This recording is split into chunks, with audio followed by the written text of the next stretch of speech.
Le silence règne aujourd'hui sur les ruines de Saône-et-Loire. Mais si vous fermez les yeux, vous pouvez encore entendre le chant de 1000 moines et le fracas des marteaux sur leurs fins. Bienvenue à Cluny, là, Seconde de Rome, au XIIe siècle. Cette abbaye était le centre du monde chrétien, une puissance si colossale qu'elle dictait sa loi au roi et au pape. Sa basilique, la Maior Ecclesia, était la plus grande église de la chrétienté avant que Saint-Pierre de Rome ne vienne lui ravir son titre. Mais derrière la dévotion se cachait une opulence inimaginable. Des calices en or massif, sertis de rubis sanglants, des reliquaires d'argent pur, et surtout, les dons accumulés de siècles de conquêtes et de pénitence royale. Cluny n'était pas seulement un temple de prière, c'était une banque divine. Puis, le vent a tourné. 1789, la Révolution gronde. À Paris, les têtes tombent. En province, les abeilles sont pillées. Les moines de Cluny, gardiens d'un héritage millénaire, voient l'orage approcher.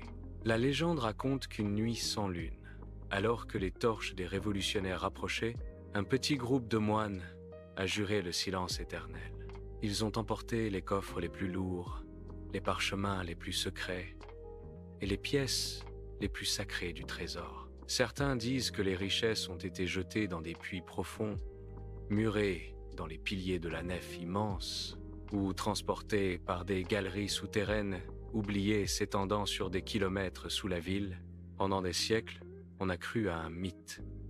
Jusqu'en 2017, des archéologues, creusant dans les décombres de l'ancienne infirmerie, ont exhumé un sac de cuir. À l'intérieur, plus de 2200 deniers d'argent et 21 dinars d'or pur, venus tout droit d'Espagne et du Maroc. Cette découverte n'était que l'ombre d'un doute, car si une bourse a été retrouvée, où est le reste?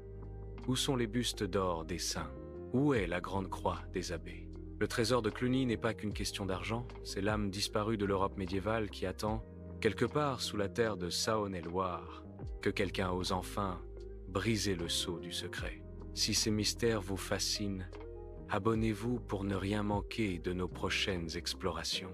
Et dites-nous en commentaire quelle légende nous devrions déterrer ensuite.